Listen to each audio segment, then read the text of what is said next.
Hello, peeps! How are you doing? Hope you are good. This week's lecture is about slave women, American slavery, and women. Just like last week, we were looking at the antebellum period, that is the period of the 1800s before the Civil War. We're doing that same time period again, but we're looking at it for slave women.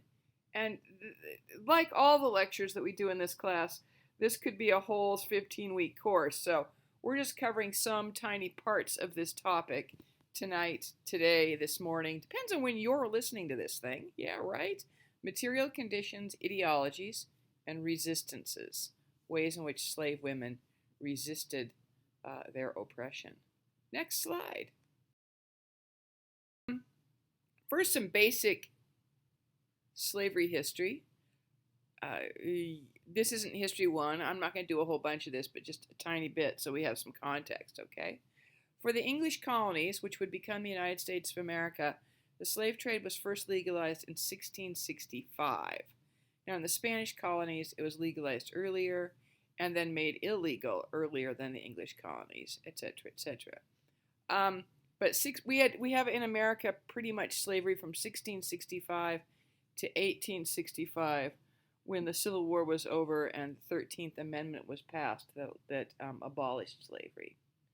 Most American slaves, the slaves that ended up in America, came from West Africa. So I'm going to show you a map at the next slide, but right now, if you just visualize Africa, that bump out, that's West Africa.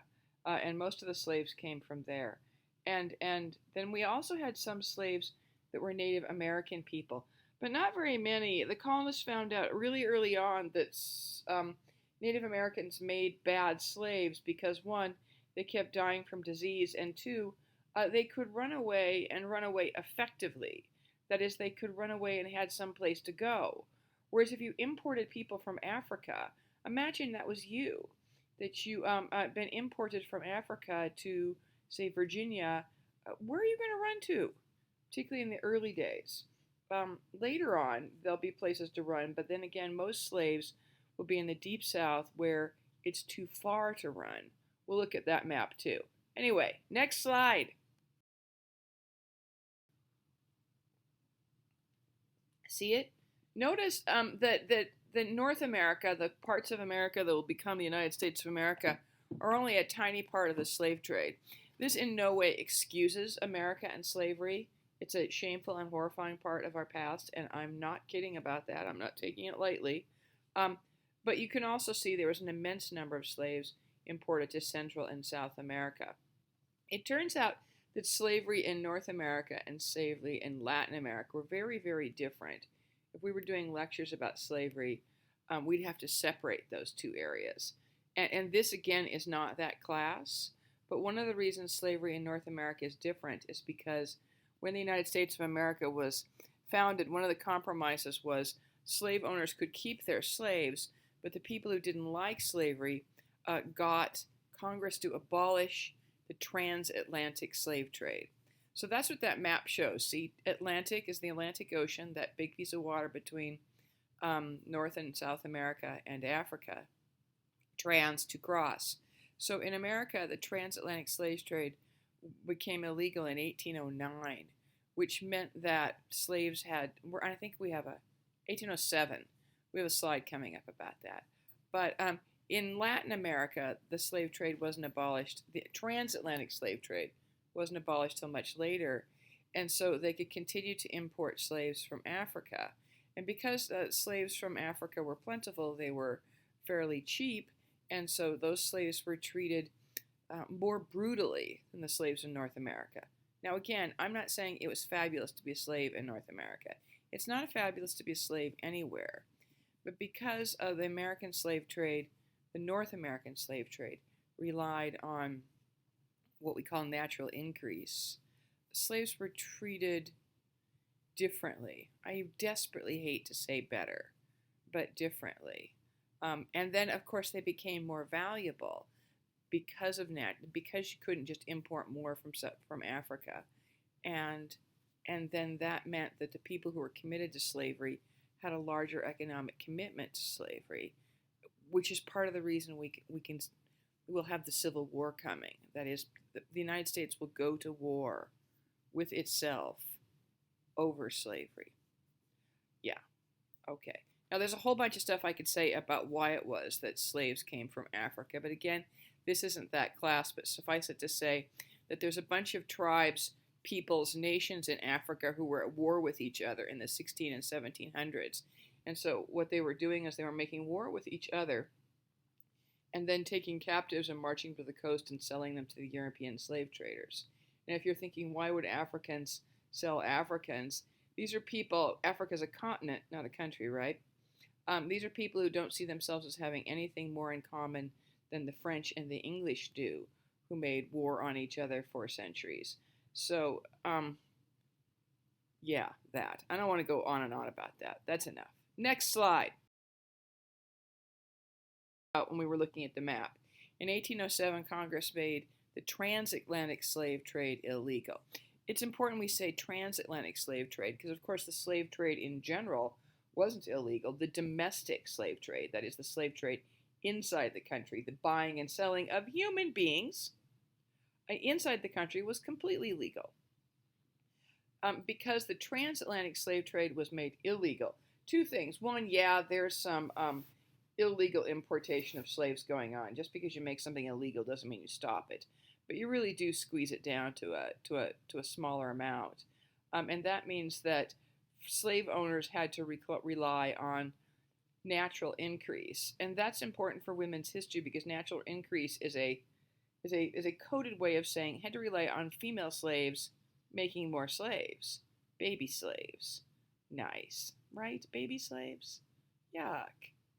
And then what happens there is that equalizes the ratio of female to male slaves in North America. So it's one of the ways in which North American slavery, again, is different from Latin American slavery.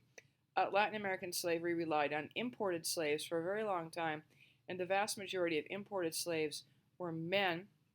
And so Latin American slavery, like if you own slaves in Latin America, probably 75%, sometimes as many as 90% were men, whereas in the United States, most slave owners owned some combination of men and women who were, for different reasons, equally valuable. And we'll see that later. Okay? Next slide. By the way, if you're wondering where the pictures are, I want them not real crazy about pictures of slavery pictures because they just feel icky. And two, photos make the file on these things really big. So, et cetera, et cetera. Slaves, so you have both that North American slavery was different from South American slavery, and that even within the United States, within the North America, we had different kinds of slavery.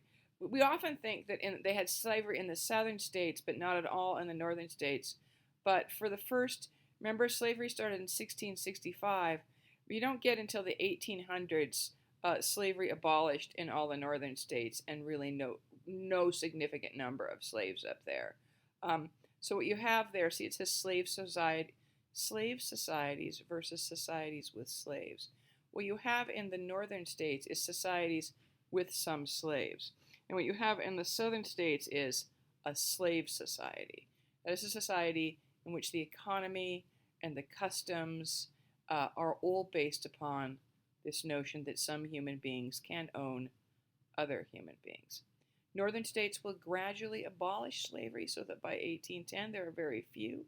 I talked about this briefly last week, but again, this notion, this reality that the kinds of crops that slaves were useful for simply didn't grow in the North. And so it isn't that Northerners are morally better than Southerners. It's that slavery wasn't economically beneficial to them, particularly. And so they could afford to give it up and be moral about it. There were people who were morally repulsed by slavery in both the North and South. Morality is not a regional thing.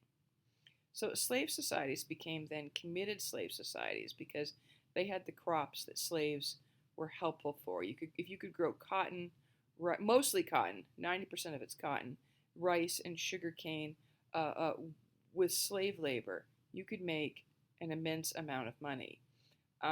And this immense amount of money would allow you to buy that most expensive of commodities, slavery. and then a slave. And then because these societies in the South, Mississippi, Alabama, the Carolinas, Louisiana, Florida, because those societies had slaves, that affects everything about those states. And those states remain to this day very different from the states that never historically had any slavery. It affects their economy, it reflects their gender ideology, their social stratification, everything. Everything's different because they have an institution that says owning slaves is a good idea. Ugh. This is all so depressing and icky. I'm sorry. Next slide. So here what you see the same map that I showed you last week. And I put it back up just to remind us about slave distribution. By 1850, so a decade before the Civil War, you see virtually no slavery in the North, and then some amounts of slaves in what we call the border states. That one poking up there to your left, poking up like a leg of ham, that's Missouri. Missouri had slaves, but not very many. You can see by the light pink. Primarily out there, they were growing hemp, by which I do not mean pot, but rather hemp for rope.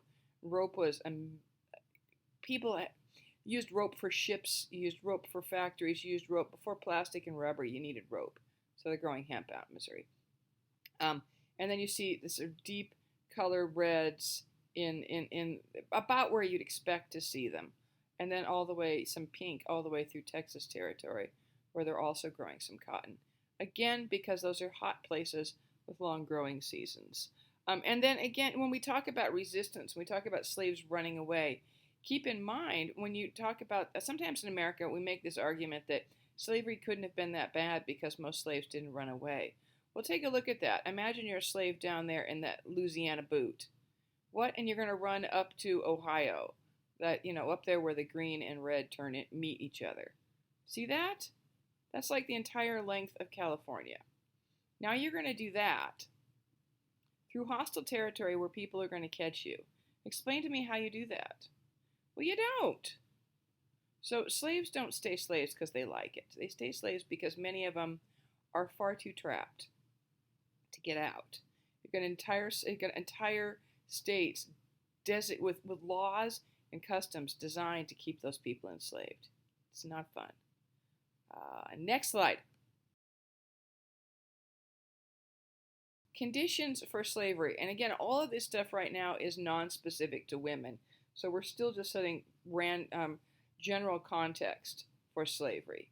But remember that the general context includes women, children, and of course male slaves, everybody.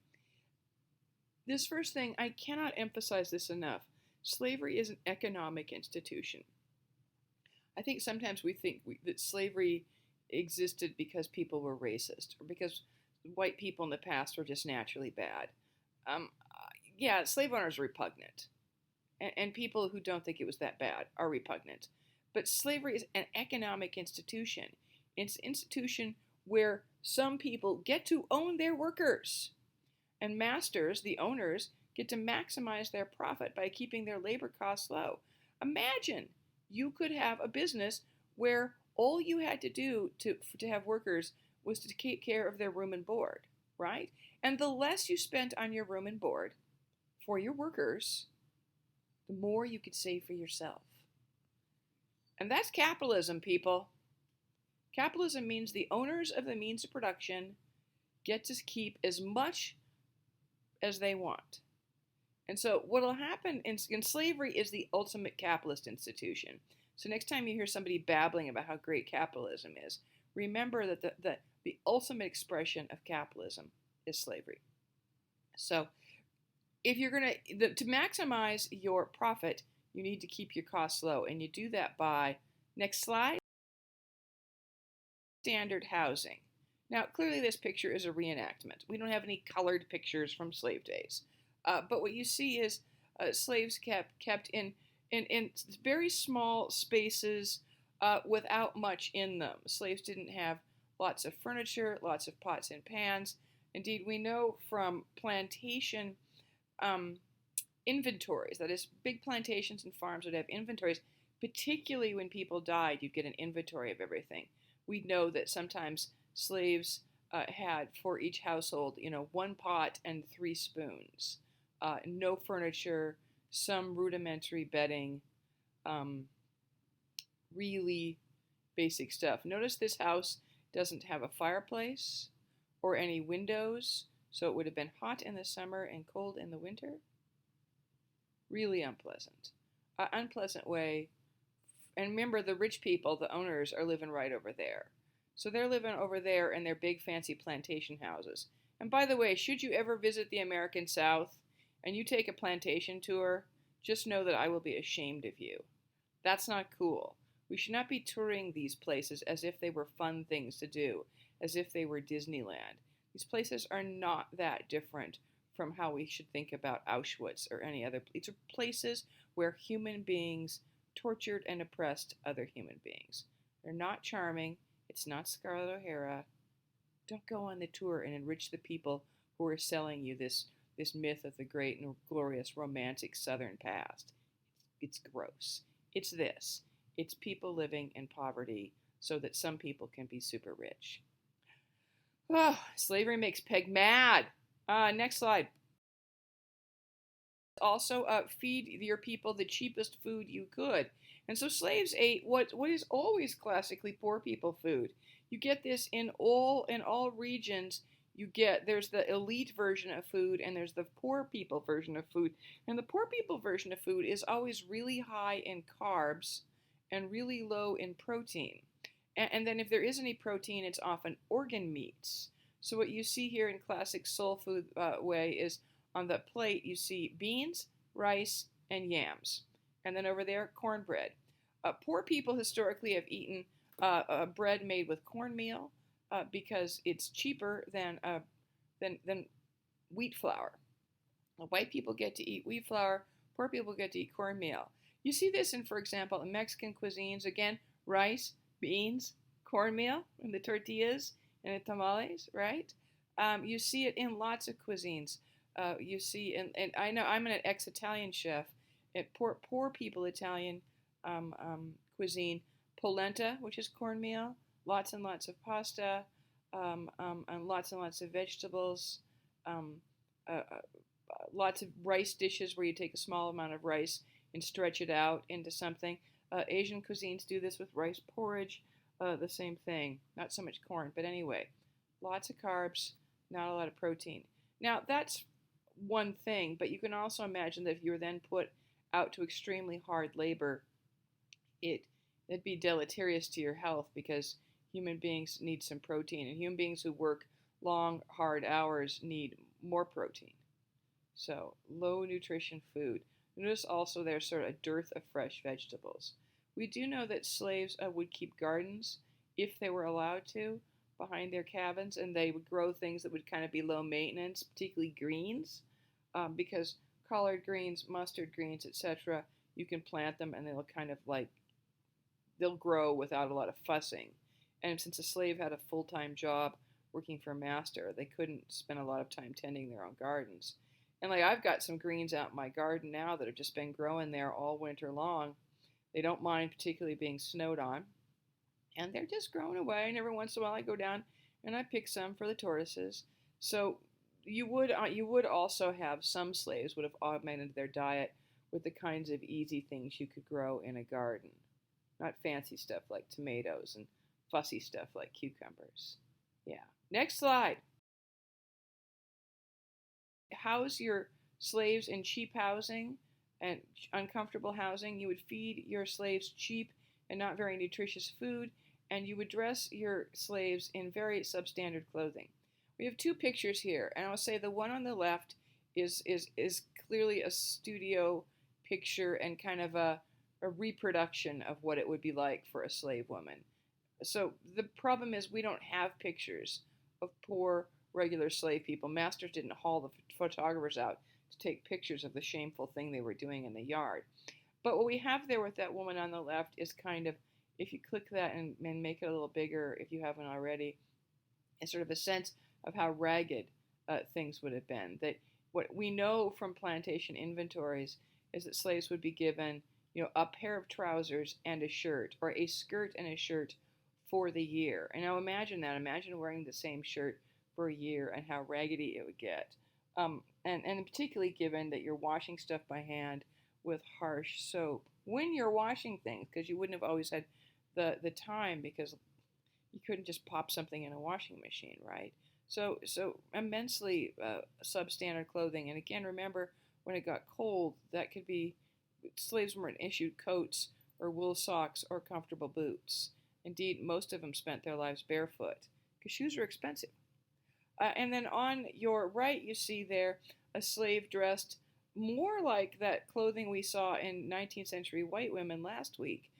This is probably a picture of somebody's slave, house slave, who was in charge of the children, a nanny or a child care of some kind. And they dressed her up. She probably didn't wear a dress like that every day, though she probably also dressed better than field slaves because she was a house slave. But she was probably dressed in that dress for the picture because they wanted a picture of the baby. And these pictures of the babies with their slave nannies are not entirely uncommon. And it's not, people think, well, it's because the family was so very fond of their slave. And it's not that. It's because that's a luxury item. That woman right there, she's a luxury item. She's like a Corvette. That they could afford not just slaves to work in the fields, but a slave in the house to take care of the children so that the white mother of that child didn't have to. That's a luxury item, and people take pictures of their luxury items the same way you take pictures of your new cars. Yeah, gross. I mean, not your new car, but you know what I mean. Next slide. Work. Of course, the work was hard. And here's where we now become specific about women. While 19th century ideology said that white women were delicate flowers and they still, all that domestic work was hard. But slave women were expected to do exactly the same amount of work as men.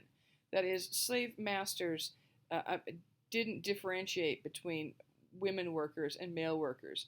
There was what they called a full hand's work.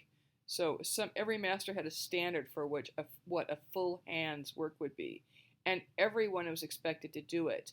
And then if you were pregnant or old or a child, you might be expected to do a half hand or even a quarter hand. But there was no differentiation for gender for that. So a woman, if you were expected to hoe 2 acres of cotton every day or pick 60 pounds of cotton every day, that was men and women equally expected to do that. So, no delicate womanhood here. Next slide. Indeed, sometimes Americans stupidly and foolishly imagined that all the women were house slaves and that being a house slave was somehow better. And neither of these things are true. No more than 10% of all women slaves were house slaves. And that makes sense. If slavery is an economic situation, then you would want, if you own slaves, you would want them out in the fields working. So you would have some small number of them if you had enough slaves that you could afford to have house slaves. Remember, luxury item. Then you could have slaves who were in the house working as cooks, maids, nannies.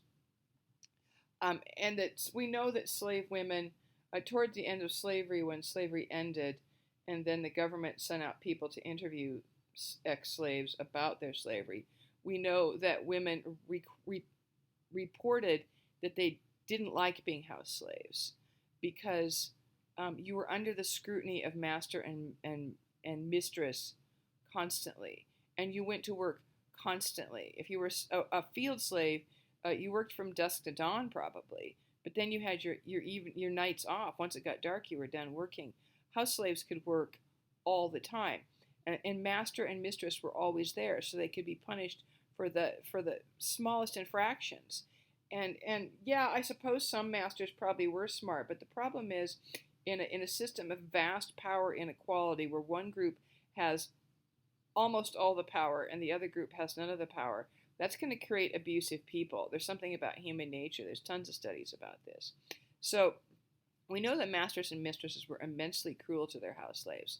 Also, one could imagine that female slaves in a household under the scrutiny of mistress and master would be victimized sexually.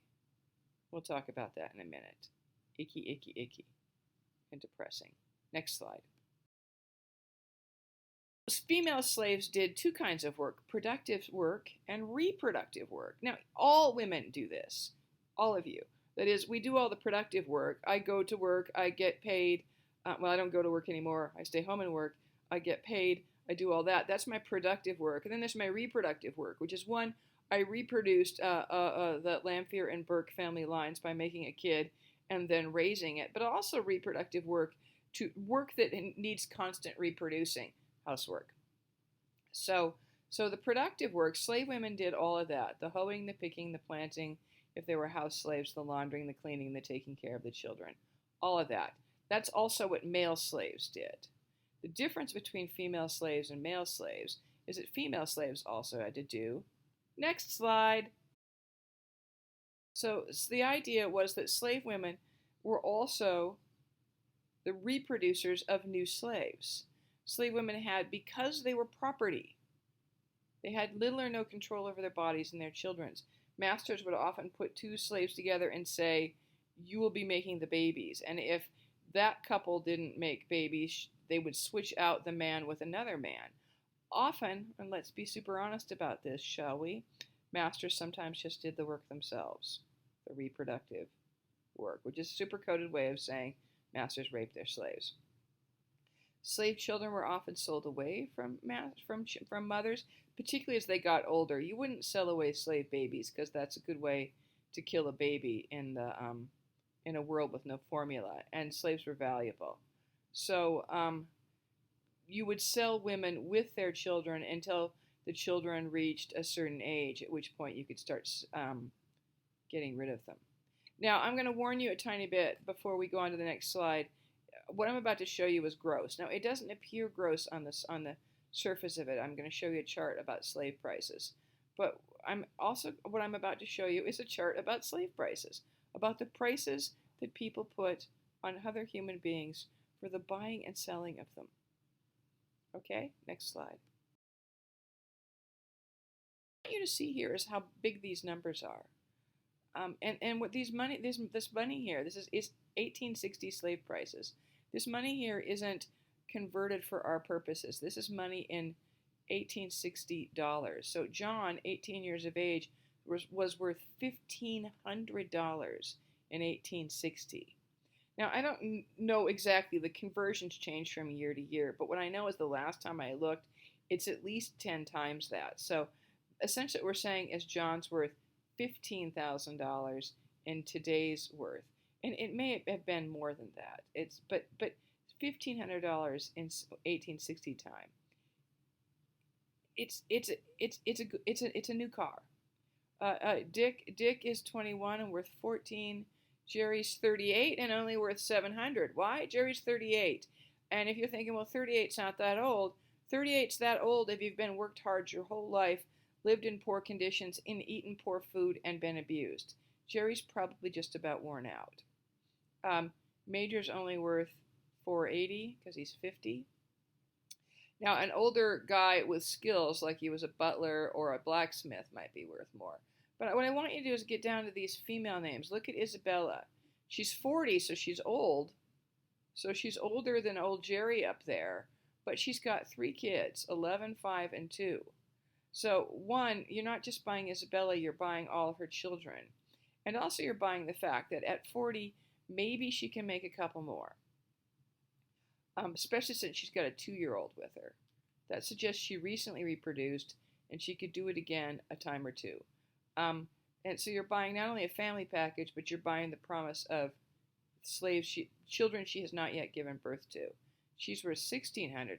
But look at Rebecca. She's 10 years younger. She's got kids too, but she's got 10 years younger. She can make you a lot more baby slaves than Isabella. And her price, she's the most expensive slave on that list. God, I catch myself talking about this, and it's so repulsive to me as we're talking about what people are worth. When what we're really talking about here Stop and think about it. These are people who were on an auction block. Imagine being Rebecca with your 3 kids on an auction block. And you don't know where you're going. You don't know who's going to buy you. You don't know if your master's going to take your 11-year-old and separate it and sell it away because the 11-year-old is worth money. You don't know. You don't stop and think about it for a second. And the next time some conservative asshole in America tries to tell you slavery wasn't that bad, I just want you to think about that for a second. Not the violence, not the crappy food, not the crappy housing, just the sheer raw horror of being a commodity who was bought and sold with no control over your life and no control for women over who you're forced to have sex with and no control over what happens to your children who you love. It's pretty bad, isn't it? Okay. The next slide, I'm always troubled by this next slide, but it's worth saying. So let's go look at it. Slavery. And, oh God, ew. But the upside is that what happens is that slave women are not coddled. And because they're not coddled and because they're expected to act, to do as much work as a man, to take care of themselves because they are constantly in danger, and to take care of their children in a world that isn't helping them, slave women end up being, they have to be self-reliant, independent, and strong. They have to be. And I'm sure that many white women were self-reliant, independent, and strong too, but the cult of true womanhood told white women that they should be dependent, submissive, and weak. And so can you imagine a culture that said that's what you're supposed to be, that some women would be that. And that indeed we know there are women who are perfectly comfortable being, trophy wives and being submissive and dependent and essentially weak, being property of men. But that slavery doesn't allow that in enslaved women. And it creates a tradition, a 200-year tradition in America of generation after generation after generation of women who had to be strong because they didn't have any choice. And that creates a different kind of womanhood. And I think you see that in popular culture. You see that, you think of sort of some of the really powerful pop culture black women out there, ladies who sing songs. I don't name any names, you can name them. It's a different kind of womanhood. And I guess that's cool, but the legacy of how that came to be is pretty horrifying. Anyway, next slide. Let's stop there. We'll go to part 2. Okay? All right. See you there. Bye.